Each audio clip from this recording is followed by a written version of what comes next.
Welcome to Chymick Gaming. I'm your host, Chymick, and this is my third deep dive into the ocean of lore surrounding the Legend of Zelda. Now, let's head out for open water and investigate these last two dive spots based on the announcement trailers. This is going to be a night dive, so be prepared to not see where we're going at first. It'll be alright though, I'll take the lead. Hold my hand and we'll be at the bottom in no time. This will be a Tears of the Kingdom theory, and yes, I'll be finally talking about the Zonai. We have a central elevated figure from the title announcement trailer, whom I've been calling the Shaman. And then we also have a luminous hand, which has been featured in every trailer Nintendo has released so far. First I want to start with the Shaman, because we've already started that investigation in my first Zelda lore video, which you can also find linked below. In my first lore video, and in many other great theory videos out there in the community, connections have been drawn between this shaman-like figure and the goddess Hylia, and I want to be clear, I stand by that theory. I believe this elevated figure represents the goddess. However, I do not think the profile of the figure seen reaching towards Zelda's hand is the same as the elevated figure. Confused yet? Good. I was too when I began to study the imagery of this mural in my typical overboard manner. Warning up front, this is all wild speculation. I do not have my typical real-world research for this one. Just a bit of in-game lore and some interesting details about the remaster entries in the series. We're reaching in the dark. Night dive, remember? There is a reason that I don't believe that the elevated character is the same as the admittedly very similar shaman who is featured in profile during the final scene. The reason is that I believe the scene shows us a type of apotheosis. That is to say, it's the elevation of someone to a divine state of being. The mural depicts a kind of ceremony or ritual that is performed in order to achieve this end. The end being this elevated figure, who I believe is the true incarnation of the goddess, made whole after so many millennia split into pieces. You heard correctly.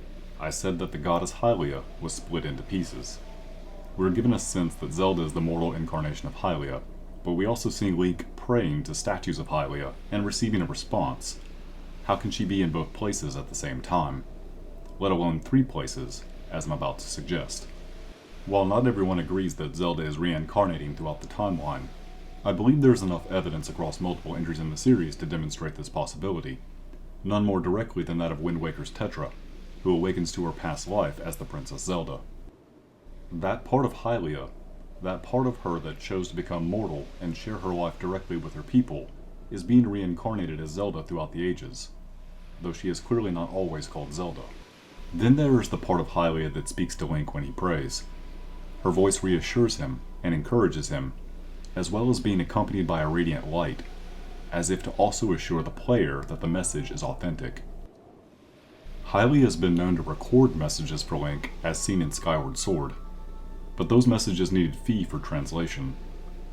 There are no garbled vocals or strange glyphs. These prayers are direct, and the response is immediate and comprehensible. So that's Hylia in two parts. One mortal, who is reincarnating through the different ages of Hyrule, and one who is a disembodied celestial voice, existing beyond time, beyond even the sacred realm. But I said three parts, right? So where's the third part? Well, as I see it, if a divine being chose to become mortal in a world where mortal existence is split between light and dark, then Hylia might well have become two distinct mortal beings, with the remaining essence of her divine nature staying behind in the sacred realm to guide and nurture the future that she hoped to see unfold. Split between light and dark, two sides of the same coin, as Zelda tells us at the end of Twilight Princess. Zelda and Midna. Midna is the third aspect of the goddess Hylia, and I believe that it is Midna who is depicted joining with Zelda, and ascending to a fully embodied divine state as the goddess. Midna did tell us that she'd see us again, despite destroying the only known bridge between the realm of light and the realm of twilight. Midna is adorned with the same three animals depicted in the Zonai ruins: the dragon, the boar, and most importantly, the owl. Note the hair tie in the shape of a boar's head that Midna wears. Note the dragon's breathing fire in her silver comb.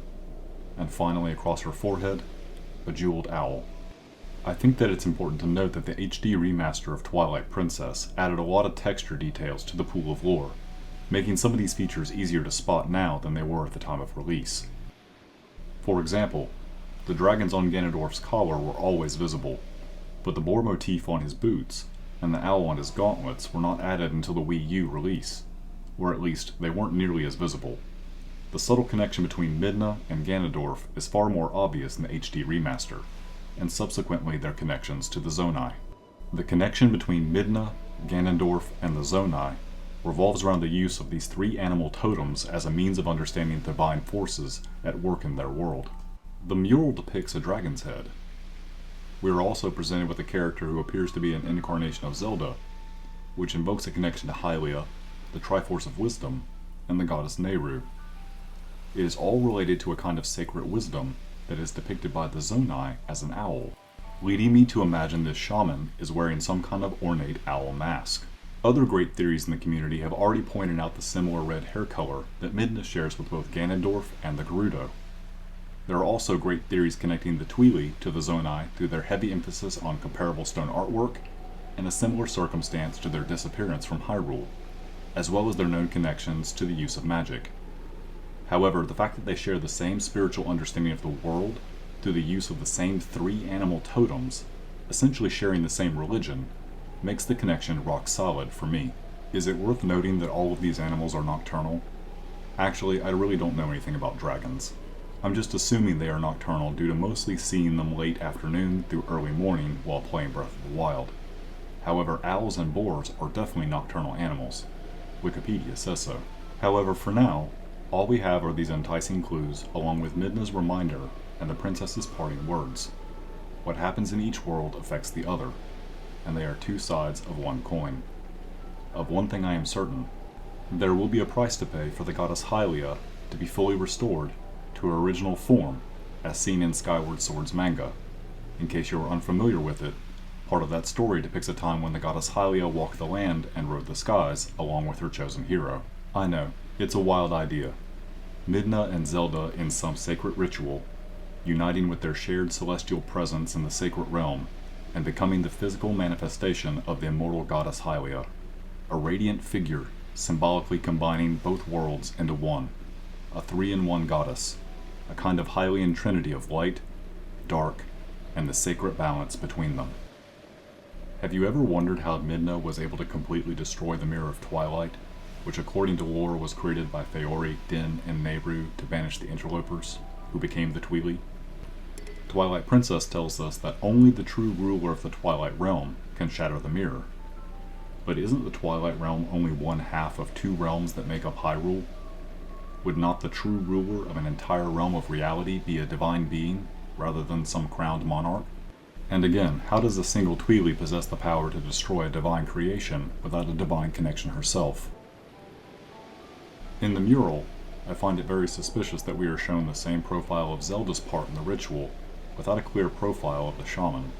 We are shown similar features in profile, but most of that carved figure is obscured. We're meant to infer that it's the same character as the one we are first shown. However, if two people were to merge into one divine being, it's likely that an artistic depiction of that moment would incorporate elements of both characters into the new figure, which is why we see those similarities in the head shape, hair, and clothing, some of which is also seen in the carving of Zelda. That would mean that this figure depicted in profile is the actual shaman, and possibly Midna, wearing some ornate owl headpiece, which we've seen on her before, albeit in a different manner. And the elevated figure is the goddess Hylia, reborn from the unification ceremony performed by Midna and Zelda. Okay, that takes care of the shaman. Now for that hand. That beautiful, luminous hand. Those finely manicured fingernails. Those not so finely manicured fingernails. What is going on with this hand? Well, at least we found a light source down here, regardless of where it came from. Or when. The hand still belongs to someone though, whenever or wherever they may have originated. I've looked at every instance of this hand for some sign of familiarity, but outside of the geometry of the golden bands, which I will dive into momentarily, I couldn't place my finger on what was so familiar. The geometry of the bands, you know where I'm going with this, is another type of spiral or swirl pattern, which we have already seen in a variety of permutations throughout the lore. This one in particular is reminiscent of the meander, also known as the wandering key, and is seen in the art of ancient Greece. The pattern symbolizes, you guessed it, unity, prosperity, and the eternal flow and power of life, with its origins tied to the life-sustaining rivers that were essential to early agrarian societies throughout the ancient world. The same pattern is also found in Mesoamerican art and featured in their architecture, as seen in Chichen Itza, an ancient Mayan city. It's also found in Etruscan, Roman, Byzantine, and Egyptian cultures, in addition to the previous connections made both to Chinese and Japanese culture. Art historians and archaeologists both collectively refer to this recurring global motif as simply the key pattern, and it shares its essential symbolic meaning across cultures. It's a symbol of the power of life. It dates back to the Neolithic period, possibly earlier. Basically, it's really old, and possibly part of our shared collective unconscious proposed by some psychologists. It's the ancient Greek version, the meander, that I want to focus on though, because it has another interpretation, that of two hands clasping together. The group is described as producing a strong bond, one that was used throughout the ancient world for gymnastics, partnered athletics, and combat. There is an arm covered in this pattern of the meander, reaching out and taking hold of Link's hand. The two hands bond into one unbreakable grip. Still holding on? Good. The bottom is close. I can feel it. That's when it hit me.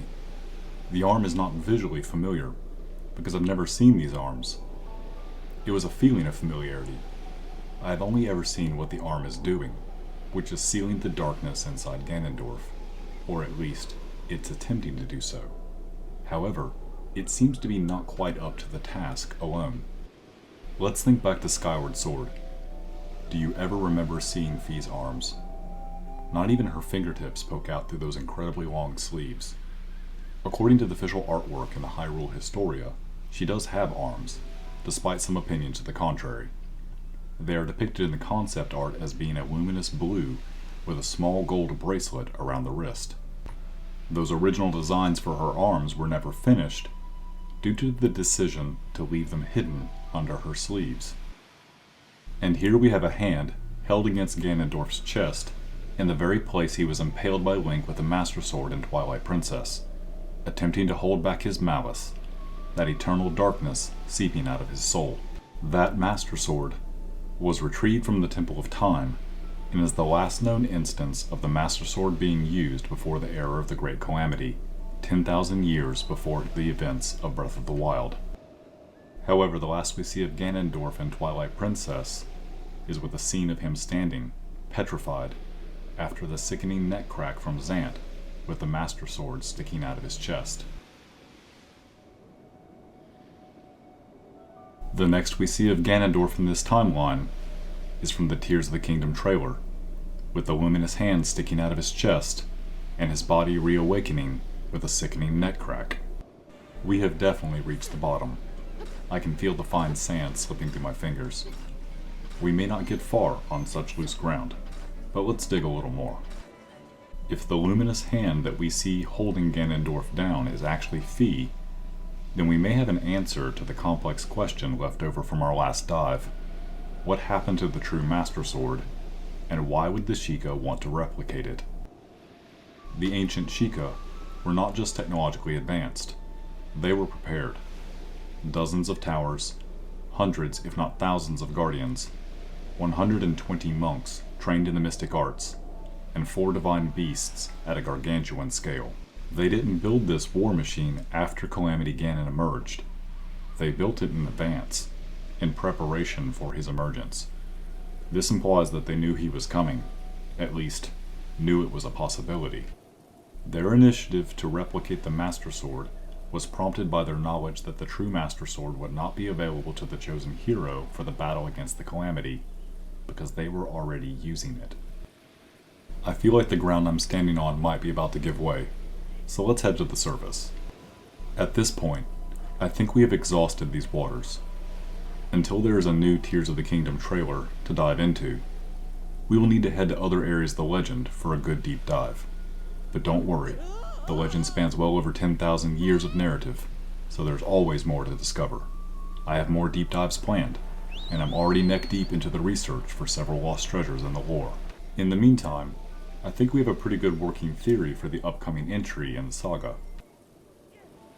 Ganondorf was prevented from a natural reincarnation due to Fi's presence, which has somehow sealed his soul in his former now desiccated body. The Sheikah were either involved in the process, or discovered Ganondorf in this state, and began their research into preventing his return. In order to reshape the natural order, they needed a tremendous amount of spiritual power, leading them to train their monks in the mystic arts, and build shrines in which they could focus and train that power. But it still wasn't enough. They then sought out other means of amassing spiritual power, this time in the form of towers that could gather and transmit energy captured from the ambient spiritual energy of Hyrule. The only problem with their method is that the power is being drawn out of the natural cycle of reincarnation, and thereby disrupting the delicate connection between the mundane and sacred realities of the kingdom. However, by tapping into and siphoning off the flow of energy within the natural cycle of life, they had all the power that they needed. They were able to bring their divine beasts to completion, which could have only been designed and built for a threat like the Calamity. Their science was also able to closely match the strength of the true Master Sword in their attempts to replicate it. That way, should anyone ever go looking for it, it could be found in one of the more likely locations, rather than where they have it hidden for their own use. And finally, they were successful in defeating the threat of Calamity Ganon, because they knew what sort of threat they were going to face, and they planned accordingly. Though, if my theory holds up, then it means that the ancient Sheikah caused the emergence of the Great Calamity by attempting to change the divine order governing all of reality. And if things are that messed up, then it will likely take a divine figure to set it right, a being wise enough to understand the full flow of time and the full circle of life. I can think of no one more suited to right the wrongs of the Sheikah, to merge the realms of light and dark, and to unite all the disenfranchised people of Hyrule than the goddess Hylia, who has been unable to walk the land as she originally did, once she assumed a mortal form. For such a restoration to occur, everything that was lost must be regained. There will need to be a ritual performed according to sacred rites that are ancient and primal, reaching back to the very beginning of the world, and invoking the most universal symbols associated with the divine. Two sides of the same power will need to face each other, recognize themselves, not only in each other, but also in the third shared part of themselves that is infinite and timeless. The three in one can then be reunited, and ascend to the high heavens to assume their singular and sacred persona with the power to restore the world, but only after a great sacrifice. A terrible sacrifice. Tears will fall. It could be a sacrifice so great that the kingdom of Hyrule could not bear it. It may not survive the tragedy. Then I remember, of course it will survive, because Hyrule has a hero that will always return in the most dire of times, even if he is armed only with the courage in his heart. Link will be there, which means we will be there. We will save Hyrule, and a new age will dawn. Hopefully, with loft wings. Or at least a canoe. We've made it. We've arrived back on shore. If you liked the video, poke that like button. Also, consider subscribing to the channel to be ready for the next deep dives when they splash. And as always, thank you for watching.